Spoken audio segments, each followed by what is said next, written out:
Meu nome é Ludmila Rajar, estamos no Brasil, 18 de abril de 2020, em meio à pandemia pelo novo coronavírus. Hoje nós vamos discutir um pouco sobre as manifestações cardíacas ou as complicações cardiovasculares da infecção pelo novo coronavírus. Todos nós sabemos que o coronavírus que hoje afeta a população mundial é o 7º vírus de uma família denominada coronaviridae. Alguns vírus que antecedem esse 7º coronavírus já mostravam algum tropismo pelo sistema cardiovascular. E nesse momento, com quase 4 meses de doença descrita no mundo, com quase 2 meses de doença caracterizada no nosso país, o Brasil, nós já temos alguns dados mostrando as características das complicações cardiovasculares relacionadas à Covid-19. O que nós sabemos, esse vírus entra pelo epitélio respiratório, acesta-se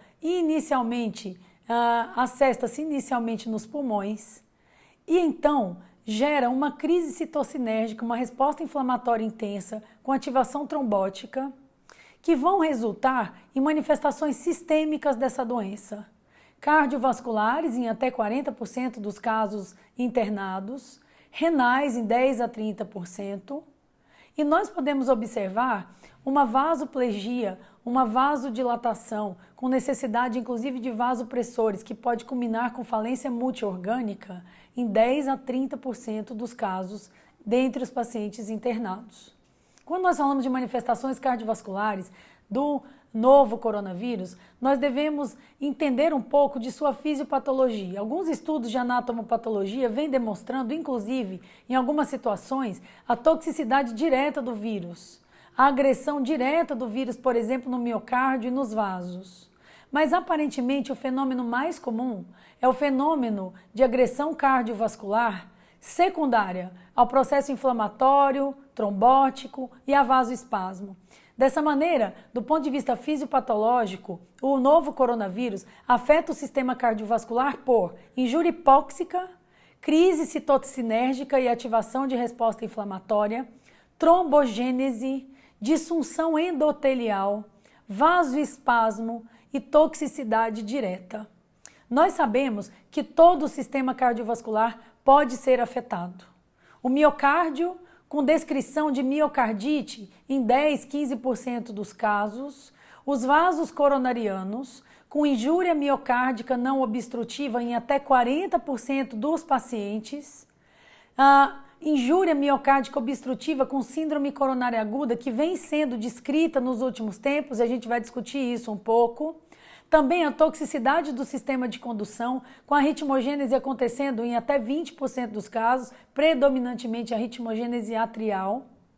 E 30 a 40% dos doentes graves internados, eles podem ter sim a forma de vasodilatação, de choque e de depressão da função ventricular.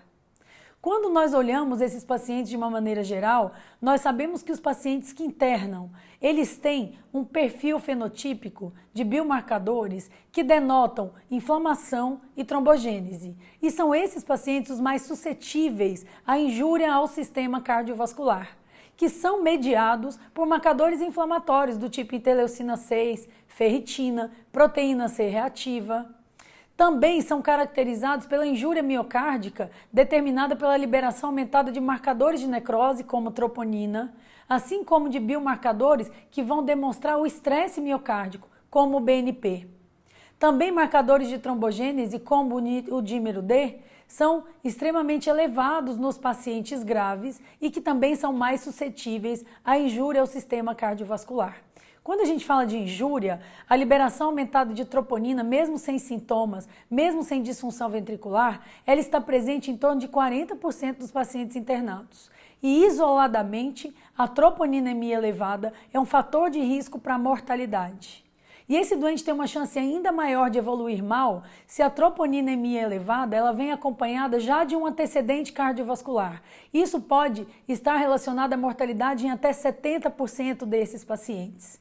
Então, a detecção desse biomarcador elevado, ela nos auxilia inclusive a alocar recursos. Quem vai para a UTI, quem merece uma monitorização aumentada e, mais uma vez, por que sobe a troponina? Por inúmeros mecanismos, trombogênese, inflamação, injúria hipóxica, trombose, vasoespasmo e até toxicidade direta e desequilíbrio oferta-demanda em um meio que nós temos visto os pacientes extremamente inflamados, chuntados, necessitando de altas demandas de fluxo sanguíneo e de oxigênio.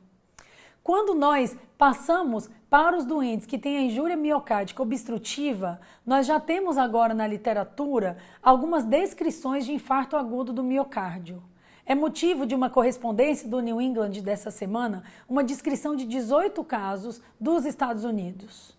Esses 18 casos americanos são considerados, então, 18 casos de infarto agudo do miocárdio. Mas quando a gente divide esses doentes, 8 pacientes têm a síndrome coronária aguda obstrutiva e 10 pacientes têm a injúria miocárdica não obstrutiva.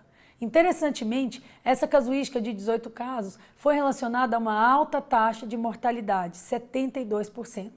Os doentes que tiveram infarto agudo do miocárdio obstrutivo tiveram uma mortalidade de 50%. E os doentes que tiveram a injúria miocárdica não obstrutiva, ou seja, esse caso grave da UTI, inflamado, protrombótico, tiveram uma mortalidade de 90%. Interessantemente, esses pacientes com elevação do segmento ST, ou seja, síndrome coronária aguda, a admissão, só 33% dos pacientes tinham dor à apresentação. Então, ao estarmos nos deparando com pacientes com elevação do segmento ST, nós não podemos esperar clínica antes de se tomar uma conduta. E é claro que nós vamos entender que o caso é não obstrutivo depois de estudado. E por isso hoje nós temos algumas recomendações internacionais e mesmo da nossa Sociedade Brasileira de Cardiologia de como manejar esses casos com elevação do segmento ST em relação à disponibilidade de salas de hemodinâmica dedicadas a esse paciente. E numa eventualidade da não disponibilidade, nós podemos submeter esses pacientes à fibrinólise, lembrando que boa parte desses pacientes não tem doença trombótica aguda, não tem doença obstrutiva, e sim ele tem um desequilíbrio oferta-demanda, inflamação, injúria hipóxico-isquêmica. Lembrar da importância de nós avaliarmos esse paciente quanto à gravidade, porque muitas vezes essa elevação do segmento ST é decorrência de choque e de hipotensão. Numa casuística recente de Nova York, de 393 pacientes que foram intubados por Covid-19, 95% aproximadamente dos doentes precisaram de droga vasoativa. E é isso que nós temos visto na prática clínica. Então, esse subgrupo de pacientes com elevação do segmento ST, que tem injúria miocárdica não isquêmica, normalmente é um doente que tem choque, que está entubado ou em vias D, ou seja, ele tem uma resposta inflamatória, sistêmica e trombótica bastante intensa. Chamou a atenção também dessa casuística de 18 casos de elevação do segmento ST, que a maioria dos pacientes tinham níveis de dímero D elevados. Quando nós olhamos isso no infarto agudo do miocárdio fora da síndrome da infecção pela Covid-19, não é comum. Então, a elevação do dímero D, ela denota gravidade e, ao mesmo tempo, é também uma característica a ser observada nos pacientes com infecção pelo coronavírus e que tenham elevação do segmento ST. Nessa casuística, a maioria dos pacientes é homem, a faixa etária média é aproximadamente em torno de 60 anos e a maioria tinha comorbidades, dentre as quais a mais importante, a doença hipertensiva. Quando nós passamos para o acometimento miocárdico e do sistema de condução, varia a literatura em termos de prevalência entre 10% e 30%. Quanto mais grave, mais inflamado, com maior a necessidade de suporte respiratório e de droga vasoativa, maior é a chance desse paciente ter arritmia. A principal arritmia é a arritmia supraventricular, por exemplo, a fibrilação atrial, ataque cardíaco atrial. Mas lembrar também que muitas vezes esses pacientes estão submetidos a doses altas de diurético, de corticosteroide. Em algumas instituições, o uso de cloroquina ainda é bastante prevalente. Então, também surge a possibilidade desse paciente ter uma ritmogênese do tipo ventricular, associada à prolongação de QT, torsade de Pointes. Então, nós temos que monitorizar de uma maneira bastante criteriosa esses pacientes. Nessa casuística de 18%, em torno de 18 casos com elevação do segmento ST, em torno de 60% dos doentes estavam em uso de cloroquina. Então é mais um fator no meio de um ambiente inflamatório e protrombótico.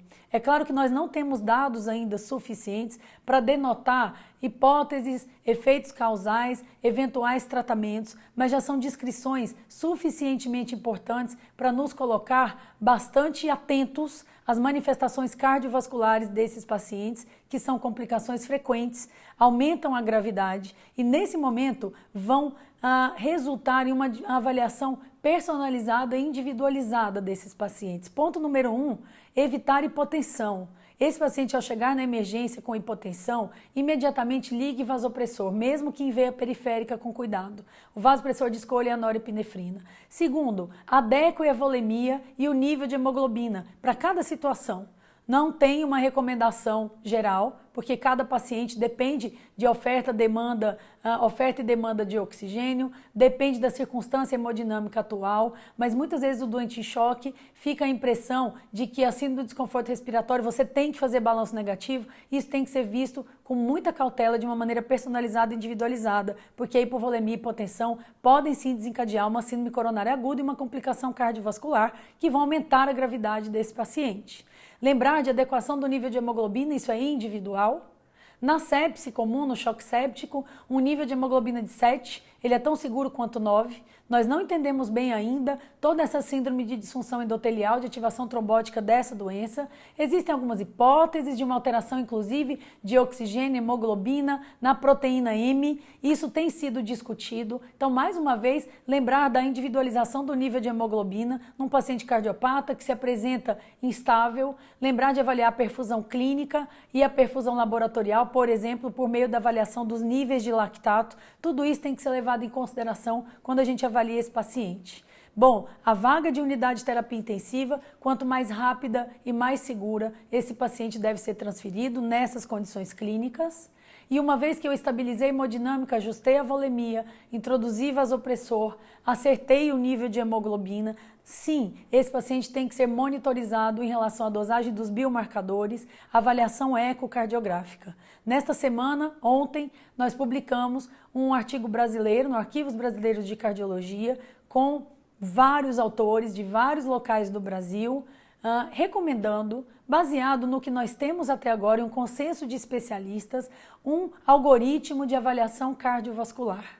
A ecocardiografia point of care, à beira do leito, é bastante útil tanto a admissão quanto no segmento desses pacientes, assim como a dosagem de biomarcadores como troponina e BNP de uma maneira seriada e de fatores trombóticos como o dímero D e assim de fatores inflamatórios como ferritina, interleucina 6, desidrogenase lática, proteína C reativa. O conjunto de medidas deverá basear nessa avaliação clínica, laboratorial e de imagem.